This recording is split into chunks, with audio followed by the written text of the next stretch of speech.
मनपा निवडणुकीमध्ये विरोधकांचा बुरखा फाडून जागा दाखवण्याची वेळ, मुख्यमंत्री फडणवीस यांची टीका. तर स्थानिक स्वराज्य संस्था निवडणुकीमध्ये महायुतीच विजयी होणार, फडणवीसांनी व्यक्त केला विश्वास.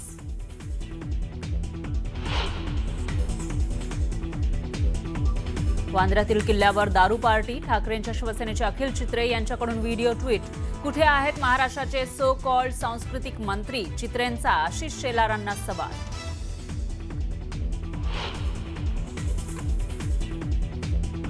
वांद्रे किल्ल्यावर दारूच्या पार्टीची परवानगी देणाऱ्या उत्पादन शुल्क विभागावर कारवाई करा, विजय वडेट्टीवार यांची मागणी. किल्ल्यावर पार्टी झाली असेल तर कारवाई करू, मुख्यमंत्र्यांची प्रतिक्रिया.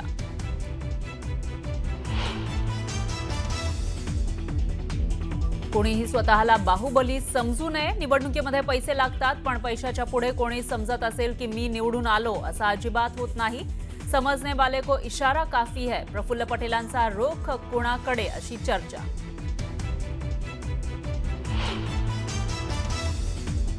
ये पब्लिक है, ये सब जानती है. ये पब्लिक है, ये सब जानती है. कल्याण डोंबिवलीमध्ये महापौर महायुतीचाच बसणार, श्रीकांत शिंदेंकडून विजयाचा विश्वास. तर पब्लिक है सब जानती है असं म्हणत भाजपला टोला.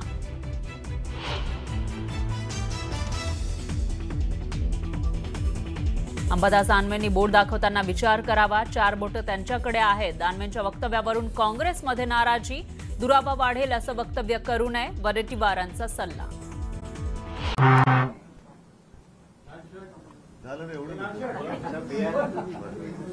मी शिवसेनेचे आमदार आणि शिवसेना प्रमुखांचे कट्टर जुने शिवसैनिक हारून खान यांचं खरंच कौतुक करतो. कारण कट्टर शिवसैनिक म्हणून त्यांची ओळख तर आहेच, पण एक नवोदित आमदार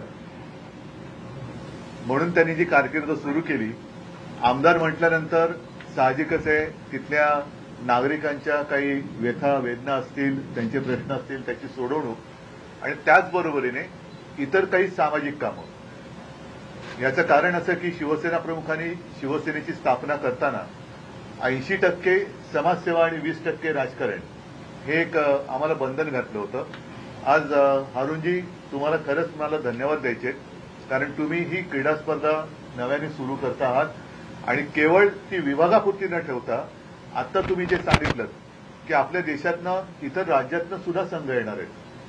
खूप खूप शुभेच्छा तुम्हाला देतो आणि मला खात्री आहे की या स्पर्धांमधून जे क्रीडापटू त्याच्यात सहभागी होतील त्यातून आपल्या देशाचं जागतिक पातळीवरती प्रतिनिधित्व करणारे क्रिकेटपटू तयार होतील आणि त्याचे व्हावेत अशी मी तुम्हाला शुभेच्छा देतो. बिहारचा पण संघ त्याच्यात येणार आहे खेळायला. आता त्याच्याबद्दल म्हटलं तर तुम्ही ही प्रतिक्रिया दाखवणार नाही.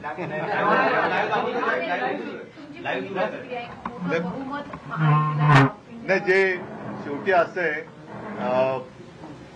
आपले कोण मुख्यमंत्री म्हणालेत ना, जो जीता वो सिकंदर, लेकिन वो सिकंदर बनने का राज वो कोई समज नाही सका आज तक. जे जिंकले त्यांचं अभिनंदन आहे. एका गोष्टीचं मला नवल वाटतंय की प्रचाराच्या दरम्यान तेजस्वी यादवच्या सभांना मिळणारा जो प्रचंड प्रतिसाद होता, तो प्रतिसाद खरा होता की त्यांनी ते नवीन AI तंत्रज्ञानाने तयार केलेली माणसं होती हे आता कळण्याचं झालेलं आहे. म्हणजे ज्यांच्या सभेला अलोट गर्दी होते त्याचं सरकार न येता ज्यांच्या सभेला रिकाम्या खुर्च्या जास्त असतात, रिकाम्या खुर्च्यांची गर्दी असते, त्यांचं सरकार येतं. हे नवीन ह्या लोकशाहीतलं गणित हे कळण्याच्या पलीकडचं आहे. 10,000 दिए गए बड़ा फैक्टर हुआ भी लगातार, 10,000 महिलाओं को दिए गए बड़ा फैक्टर हुआ. वो एक फैक्टर है, लेकिन ठीक है उससे काफी फर्क होगा शायद, लेकिन रोजाना जो लोग भुगत रहे हैं वहां पे वो इतने आसानी से उनके मन में बदलाव नहीं आ सकता. तो ठीक है, अभी जो जिता वो सिकंदर तो ठीक आहे. मुख्यमंत्री पदाचा अजून चेहरा पुढे आलेला नाही, कारण नागरिकांचं म्हणणं हेच त्यांच्या बहुमताचं एक गणित आहे. कारण आपल्याकडे सुद्धा महाराष्ट्रात 5वी बहुमत मिळालं, पण मुख्यमंत्री पदाचा चेहरा निवडायला एक मला वाटतं महिना लागला, काही कालावधी लागला. तसंच तिकडे बिहारमध्ये करायचं चाललेले. म्हणजे एवढे सगळेजण असताना अजूनही मग तुमच्या नेता निवडीला वेळ का लागतोय? सगळं स्पष्ट पाहिजे होतं. महाराष्ट्र पॅटर्न 6 नोव्हेंबरला जेव्हा निवडणूक आयोगाने जी पत्रकार परिषद घेतली होती त्यावेळी त्यांनी 7,42,00,000 मतदार आहेत म्हणून सांगितलं. कुठे? बिहारमध्ये. आणि मतदान झालं त्या दिवशी 7,45,00,000 लोकांनी मतदान केलं. जवळपास 3 लाख मतदार वाढलेले आहेत. आता हे म्हणूनच म्हटलं ना, हे एक अनाकलनीय गणित झालेलं आहे. अनाकलनीय गणित आहे. आता त्यावेळेला जो एक मुद्दा उचलला गेला होता की 65 लाख मतदारांची नावं मतदार यादीतनं गाळली, ती घेतली गेली परत की नाही घेतली गेली हे काहीच कळायला मार्ग नाहीये. अनेकदा इथे सुद्धा महाराष्ट्रामध्ये आम्ही मुंबईमध्ये सर्व पक्षांनी मिळून मोठा मोर्चा काढला. त्याच्यात दुबार मतदार नोंदणी झालेली आहे. अनेक ठिकाणी बोगस पत्ते दिले गेलेले आहेत. त्याच्याबद्दल कुठेही निवडणूक आयोग काही बोलायला तयार नाही, काही करायला तयार नाही. हिम्म बसलेला आहे. आणि अशा परिस्थितीत जे काय चाललंय त्याला लोकशाही मानायचं का, हा विषय. आमचा निवडणुकीला काही विरोध नाहीये, कारण निवडणुका ही लोकशाहीचा जीव आहे. पण त्या आत्म्यावरतीच, त्या जीवावरतीच जर का अशा पद्धतीने घाला घातला जात असेल आणि त्यातली पारदर्शकता निघून जात. दरम्यान या किल्ल्यावर झालेल्या पार्टी संदर्भात विरोधकांचे आरोप आपण ऐकले. आता या किल्ल्यावर जर पार्टी झाली असेल तर कारवाई करू अशी प्रतिक्रिया मुख्यमंत्र्यांनी दिली आहे. ऐकूयात. आपण बांद्रा कोर्टावरती दारू पार्टी झाली आणि त्याला राज्य उत्पादन शुल्क विभागाने परवानगी दिल्याची माहिती, त्याचा व्हिडिओ व्हायरल. अशा प्रकारची पार्टी व्हिडिओ मी मला काही लोकांनी सांगितलं, मी बघितलेला नाही. पण त्याला जर परवानगी दिली असेल तर कारवाई केली. स्थानिक स्वराज्य संस्थांच्या निवडणुकीमध्ये अनेक ठिकाणी विरोधक आणि सत्ताधारी पक्षांमध्ये युती होताना पाहायला मिळते.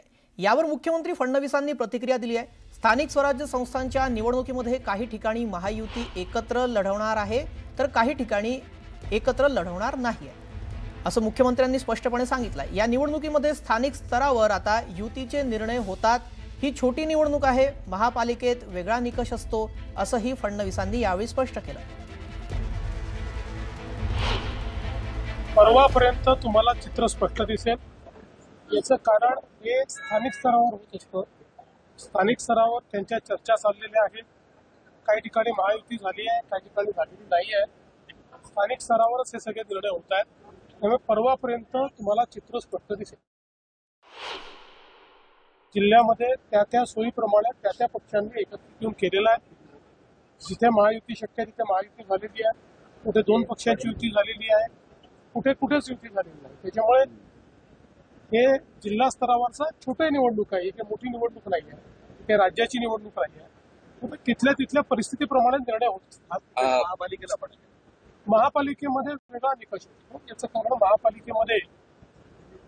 महापालिका मोठी शहर आहे, त्याच्यामुळे त्या ठिकाणी जिथे शक्य आहे तिथे आमची युती होणार. आगामी स्थानिक स्वराज्य संस्थांच्या निवडणुकांमध्ये महाविकास आघाडीला सुरुंग लागण्याची शक्यता आहे. काँग्रेस आणि शिवसेनेमध्ये मनसेमुळे दुरावा आलाय.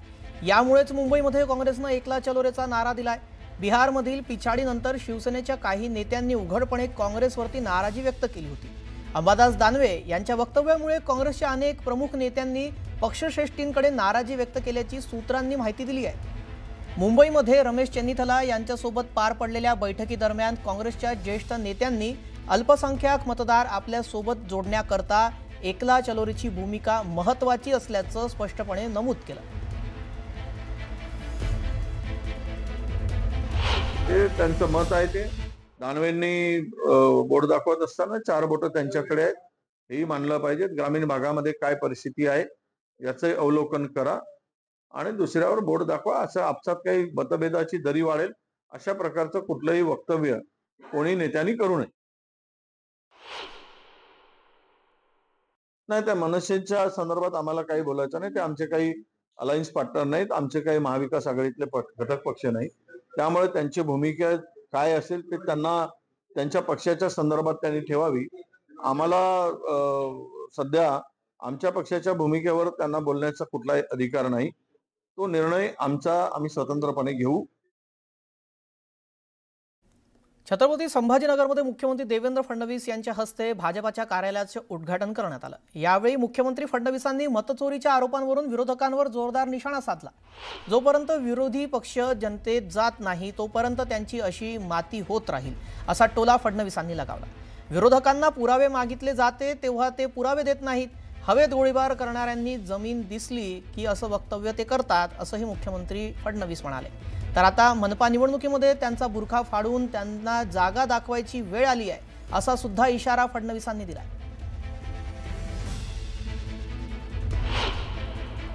छत्रपती संभाजीनगरमध्ये प्रत्येक घरामध्ये मुबलक पाणी येईल ही भारतीय जनता पार्टीची आणि महायुतीची देण या छत्रपती संभाजीनगरला आहे. आणि म्हणून हे जे लोक वेगवेगळ्या प्रकारची आंदोलनं करतात यांच्यासारखे खोटारडे लोक नाहीत. आता महानगरपालिकेच्या निवडणुकीत यांचा बुरखा फाडून यांना त्यांची जागा दाखवण्याची वेळ या ठिकाणी आलेली आहे. सातत्याने जे फेक नरेटिव्ह तयार होत आहेत त्या फेक नरेटिव्हला जनताच त्या ठिकाणी उत्तर देते आहे. जोपर्यंत काँग्रेस सहित विरोधी पक्ष हे जमिनीवरची हकीकत समजून घेत नाहीत, जनतेत जात नाहीत, जनतेचे प्रश्न मांडत नाहीत, तोपर्यंत त्यांची अशीच माती होत राहील हे आपण सगळ्यांनी लक्षात ठेवलं पाहिजे.